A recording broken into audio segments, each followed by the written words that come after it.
Searching for the best GPU for the Ryzen 7 9700X? The Ryzen 7 9700X is AMD's latest 8-core 16-threaded CPU for those who need high clock speeds and peak single-threaded performance. In this video, I've picked the 3 best graphics cards to pair with the 9700X, starting with a budget-friendly option, one for those looking for enthusiast-level performance, and finally a card that offers the best value with the 9700X. Current prices and all GPUs mentioned in the video are available in the description. Let's start with the budget option, Gigabyte Radeon RX 7700 XT Gaming OC. Cards like the Gigabyte Radeon RX 7700 XT Gaming OC are pushing the standards of all the GPUs in the $200 to $400 price range.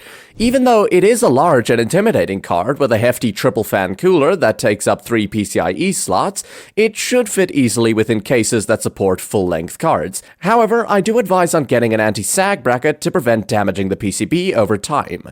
The temperatures are very good despite Gigabyte prioritizing silence. The GPU stays at around 70 degrees Celsius during gaming, and the fans are dead silent. This is because, by default, the fans are only spinning at 1000 RPM, with plenty of headroom to adjust the fan curve and get even lower temperatures while remaining quiet. The RX 7700 XT is not to be underestimated whatsoever, as it's one of the best budget 1440p cards on the market. Games like The Last of Us, Cyberpunk 2077, Hogwarts Legacy, Starfield, and Microsoft Flight Simulator are notorious for being hard to run, and yet the RX 7700 XT can play all of them at native 1440p without any upscaler like FSR with a locked 60 FPS on ultra settings. And if that wasn't impressive enough, it can even play slightly lighter titles at a locked 60 FPS, like Red Dead Redemption 2 in 4K with a mix of ultra and high settings. Before the RX 7700 XT, the RX 6800 was my go-to budget 1440p champion for quite some time. However, the RX 7700 XT trades blows with the older RX 6800 and has much better ray tracing capabilities. Games that became a blurry mess with ray tracing actually run decently at a locked 30 FPS on the RX 7700 XT. When it comes to the competition, the RTX 4060 Ti 8GB is the only card from Nvidia standing against the 7700 XT at the same price range, but has no chance of competing since the 7700 XT is on par with the much more expensive RTX 4070. Basically, the RX 7700 XT offers the same level of ray tracing performance as the RTX 4060 Ti and the raster performance of the RTX 4070. Overall, you will be happy with the performance that the Gigabyte Radeon RX 7700 XT Gaming OC can put out. There is just one thing that's bothering me with this card. It consumes anywhere between 220 to 240 watts of power during gaming. Also, although initially many people stayed away from the RX 7700 XT due to its high launch price, it's nice that you can find it under $400 now. It's a seriously underrated GPU, and together with a mid-range CPU like the Ryzen 7 9700X, it's a killer duo for top-notch 1440p performance without breaking the bank. To sum up, what I like is the great build quality, the incredible 1440p performance, the very low temperatures, and the quiet fans. On the downside, poor performance per watt. Now let's move on to something with a lot more performance to pair with the 9700X for both work and play. The MSI RTX 5070 Ti Gaming Trio OC+. With its completely new architecture and massive 16GB of ultra-fast GDDR7 VRAM, the MSI RTX 5070 Ti Gaming Trio OC Plus could be the de facto recommended card in the high-end segment. Looks-wise, the MSI's gaming trio cards have always been inarguably good-looking with their industrial design and gamer aesthetic. These coolers are built like a tank, and the 5070 Ti is no exception. On the front, there are 3 massive fans for keeping the temperature under 60 degrees Celsius during large loads. The fans remain whisper quiet at just 25 decibels, even under full load, which actually makes this one of the quietest brightest cards of all time. This does come at the cost of size, as the Trio OC Plus is a really long card at 338mm. Thankfully, it's not a triple-slot GPU, and just takes up slightly more than 2 PCIe slots, which should still easily fit even in smaller cases. The backplate is sturdy and made of metal, so it's sure to protect the PCB from the rear in case of any potential damage. The backplate also has a cutout with the dragon logo on it for the third fan to completely pass through hot air, since the PCB itself is very short and only takes up half of the entire card's length. To power the MSI Gaming Trio RTX 5070 Ti, you'll need a 12V high power connector and an 800W PSU, as the rated power requirement of the 5070 Ti is at 300 watts. While the GPU is rated for 300 watts, it typically stays within the 250 to 280 watt range during gaming. Now, let's move on to something a bit more exciting, which is gaming performance. The RTX 5070 Ti is fantastic at rasterization at 4K. It's quite spectacular and can comfortably run any game at native 4K with a solid 60 FPS at ultra settings. Games like Cyberpunk 2077, A Plague Tale, Requiem, and The Last of Us will all run flawlessly with very high and ultra settings on the 5070 Ti without the need for any upscaling.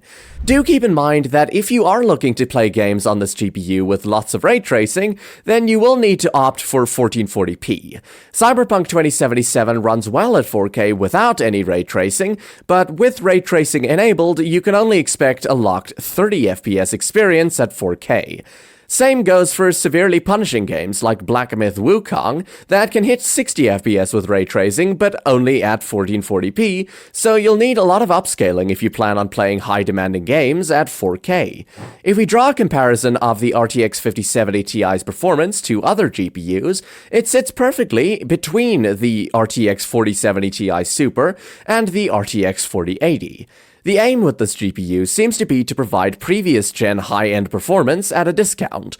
Of course, it would have been a lot more exciting had Nvidia made the 5070 Ti more powerful in gaming than the RTX 4080 Super, but as it stands right now, the RTX 5070 Ti is a much better package overall than the 4080 Super, especially if you're looking to dabble in AI as well. The 5070 Ti even beats out the RTX 4090 in AI workloads by delivering 1,406 AI TOPS compared to the 4090's 1,321. For those unaware, TOPS stands for trillion operations per second, which is the metric used for measuring the performance of hardware in AI workloads.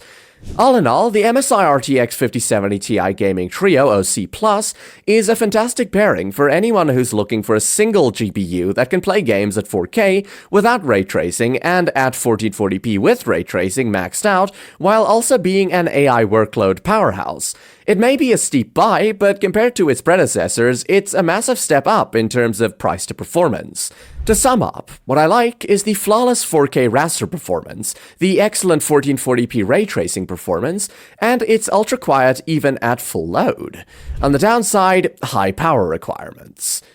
Lastly, the best GPU to pair with the 9700X is the Sapphire Pulse 9070 XT. The Sapphire Pulse RX 9070 XT is a completely new GPU built on the RDNA 4 architecture that aims to bring a lot more gaming performance at a lower price point. Usually, these Sapphire Pulse cards were more muted in their design that gave quite a professional vibe. This time, Sapphire has tried to improve the design of the Pulse 9070 XT to appeal more to gamers.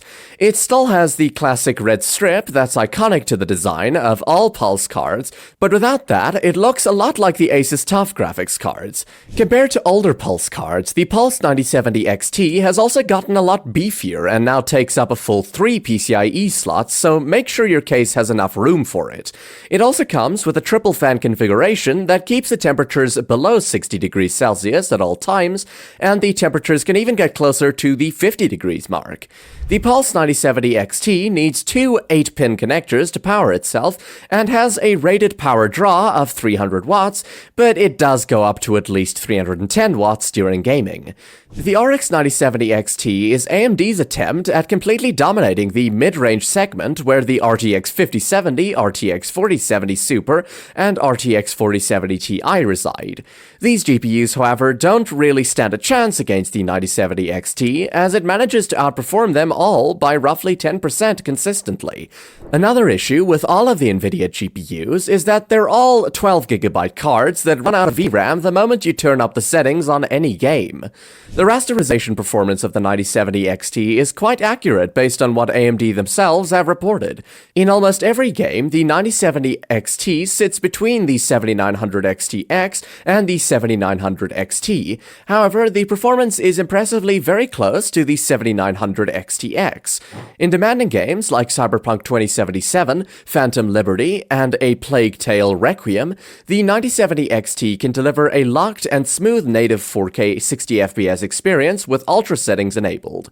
Likewise, all the competing NVIDIA cards struggle to maintain a steady 50fps in 4K due to the lack of VRAM. Ray tracing performance is the one area that shows the most improvement over the previous generation GPUs. The 9070 XT, despite being a mid-range GPU, can deliver a lot more performance than the previous generation flagship from AMD, the RX 7900 XTX. In Cyberpunk 2077, the 9070 XT can deliver a locked 60fps experience at 1440p with ultra-quality ray tracing enabled, where the 7900 XTX falls closer to 50fps. The real challenge for AMD cards remains to be the most demanding titles, such as Black Myth: Wukong and Indiana Jones: The Great Circle. You can still expect 60fps, but not without tweaking the settings quite a bit and setting the resolution to 1440p. I still wouldn't blame the 9070 XT for this, as even more powerful GPUs still struggle in these games. NVIDIA GPUs still manage to outperform AMD in ray tracing, but it's good to see that AMD is certainly catching up. There is, however, one thing that has gotten me a bit disappointed in the 9070 XT, and that is the high power draw. At over 300 watts, it's clear that NVIDIA still has the upper hand when it comes to performance per watt, as all the GPUs of similar performance, like the RTX 4070 Super, RTX 5070 Ti, and the RTX 4070 Ti Super, can offer more frames at much lower power draw. It is possible that someone who is looking to upgrade to the 9070 XT may also need to upgrade their PSU. Now, the one last feature that I want to mention about the 9070 XT is the much improved media engine. If you're an aspiring video editor or streamer, chances are that you only considered NVIDIA, given how much better their media encoding has always been compared to AMD. This time, however, AMD has seriously caught up, and the new media engine on the 9070 XT renders out videos with nearly the same quality at lower bit rates, with AV1 and H.265, as NVIDIA's RTX 5070 and 5070 Ti. So, in conclusion, despite the higher power requirements, the 9070 XT is a game changer and quite possibly the best mid-range GPU. It brings in a lot of new features on a completely new architecture and makes 4K gaming more accessible than ever before. To sum up, what I like is the incredible 4K raster performance, the significantly improved ray tracing performance, and the new and improved media engine. On the downside, high power requirements.